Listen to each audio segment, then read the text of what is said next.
Welcome to another video tutorial on Excel's date and time functions. In this video, we will look at two of the simplest Excel date and time functions, the today function and the now function. The agenda is very straightforward. First, the video looks at the today function and the now function and their limitations. Second, the video will show a demonstration of using the two functions in Excel and show the limitations of the two functions. Third, the video demonstrates how to keep track of the time between 2 days as a demonstration of how that the today function might actually be used. And finally, we'll learn how to insert static dates and times into a worksheet. The first function that this video looks at is the today function.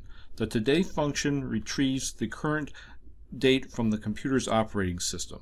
The key limitation of working with the today function is that its value changes as time progresses, so that the value displayed by today changes with each new day. If today is March 15th, 2020, then the today function inserts March 15th, 2020. However, when the computer's time clock rolls over to March 16, 2020, the today function changes its value to March 16, 2020. The structure or the syntax of the today function is very simple. An equal sign followed by the keyword today, followed by an open parenthesis, followed by a closed parenthesis. The function may be entered either by typing it into the cell directly or selecting it from the date and time library, or clicking on the insert function either on the home ribbon or on the formulas ribbon. Now let's look at the next function, the now function. The second function is the now function. The now function retrieves the current date and time from the computer's operating system. The value calculated by the now function, like the today function, changes. Since the now function includes the time down to seconds, its value changes every second. For example, if the date and time are March 15th at 1 a.m. and no seconds, 1 second later the now function gives March 15th, 2020 at 1 a.m. and 1 second. And after another second, March 15th, 2020 at 1 a.m. and 2 seconds. Like the today function, the now function is very simple. Like all Excel functions, it starts with an equal sign followed by the keyword now, followed by an open parenthesis, followed by a closed parenthesis. The function can be inserted either by typing it into Excel or selecting it from the date and time library, or using the insert function button on either the home ribbon or on the formulas ribbon.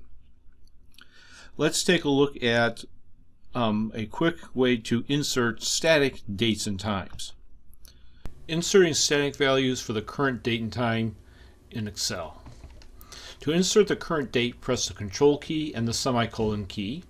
To insert the current time, press the Control key, the Shift key, and the semicolon key, all at the same time. In the previous section of this video, we looked at some background information about the today function and the now function. Specifically, we looked at what each of the two functions did. We also looked at some of the limitations associated with the today function and the now function. And finally, we looked at the syntax or the structure of the functions. In this section, we're going to actually put the today function and the now function into a worksheet. So we're going to learn how to do that from both the formula ribbon and from the keyboard. We're going to take a slight digression to talk about inserting static dates and times. And finally, we're going to look at calculating the number of days a package has been in transit. So let's get started. The first thing that we're going to do is to insert the today function from the formula ribbon. To do this, we're going to click on cell B2. Next, we're going to go up to the ribbon and find the Formula tab and click Formulas. Next, on the formula ribbon, we're going to come down and click Date and Time. And on the Date and Time, we're going to drop down and we're going to come down to Today and click it.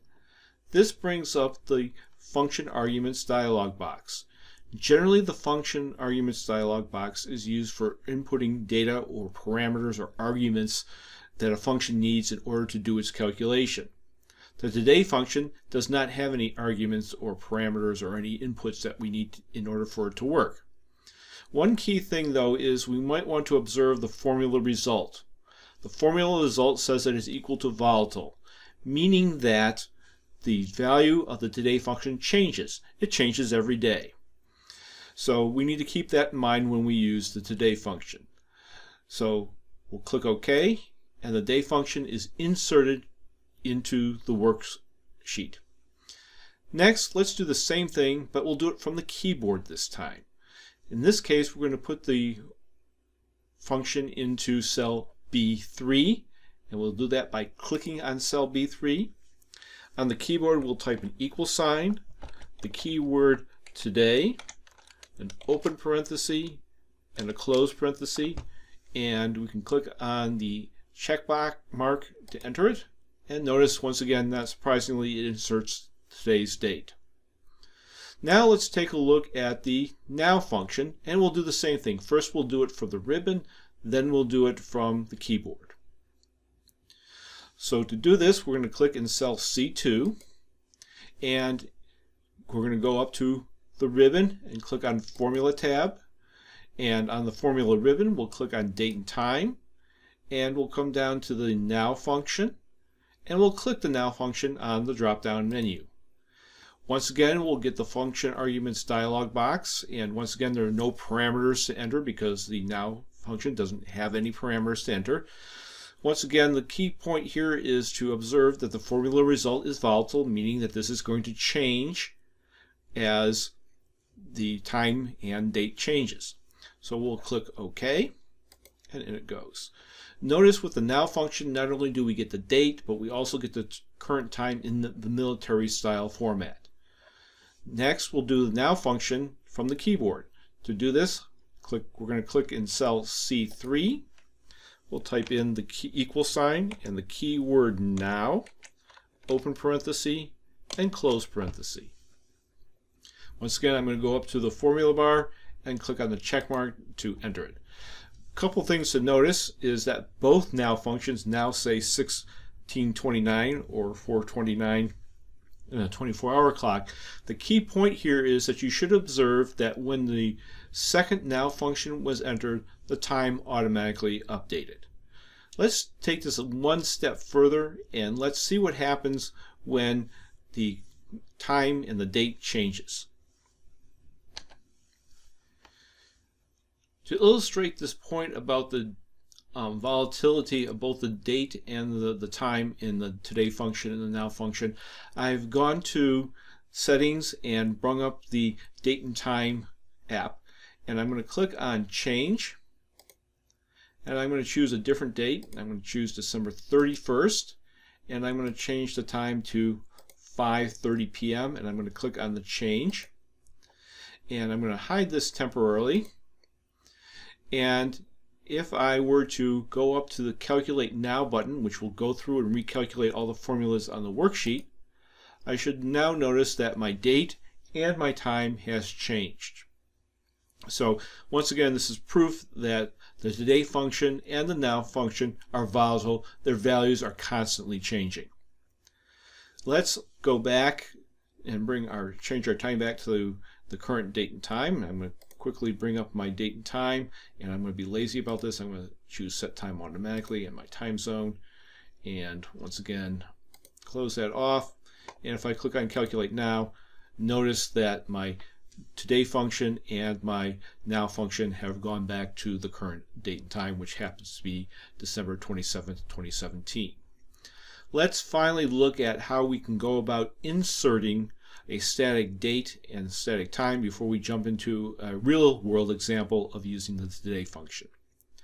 To insert a static date or time is very simple. Click on a cell, hold down the Control key, and press the semicolon, and notice that inserts the current date. And I'm going to hit the Enter key. Once again, notice that the Now function has changed a little bit. To insert a time, it's very simple as well. Control, Shift, semicolon. And notice that when you insert the time in this fashion, it actually does it using the 12-hour clock instead of the 24-hour military-style clock. Now press enter to enter it. Next, let's take a look at an extended example of using the today function to calculate the number of days that packages are in transit. To show you how the today function might actually be useful, let's switch over to the extended example of today worksheet. This worksheet consists of 5 columns. The first column, A, represents the destination city of a package. Column B represents the shipping method that was used to send the package to the destination city. Column C was the date that the package was shipped. Column D is the current amount of time it's taking for that package to reach its destination. And finally, column E represents the arrival date. To calculate the transit time, or the time that's elapsed since the package was sent, we're going to need to use the today function. And so we're going to start by clicking in cell D2. We're going to type an equal sign, keyword today, open parenthesis, close parenthesis, a minus sign, and then we'll click on the date that that package was shipped, which happens to be in cell C2, and we'll press the enter key. So as of December 27th, 2017, our package has been in transit 4 days. However, we might want to be able to find out how many days it was on December 31st, 2017. So in order to do that, we're going to bring up the date and time control panel, and we're going to turn off the set time automatically and set the time zone automatically, and we'll click on the change button, and we'll change the date from the 27th to the 31st. Click change, and we'll minimize our date and time control panel, and we'll click on formulas, and we'll click on calculate now, and we'll notice that it takes 8 days if today happened to be December 31st. So this could be very, very useful. There is one drawback to the formula the way it is written. That is, once the package has arrived, how do we stop the today function from continuing to add days? And this is a topic that we'll look at in a separate video on the if function. So until then, have a good day or evening, and if you really like this video, please feel free to subscribe, and if you don't, please leave a comment indicating what might be improved.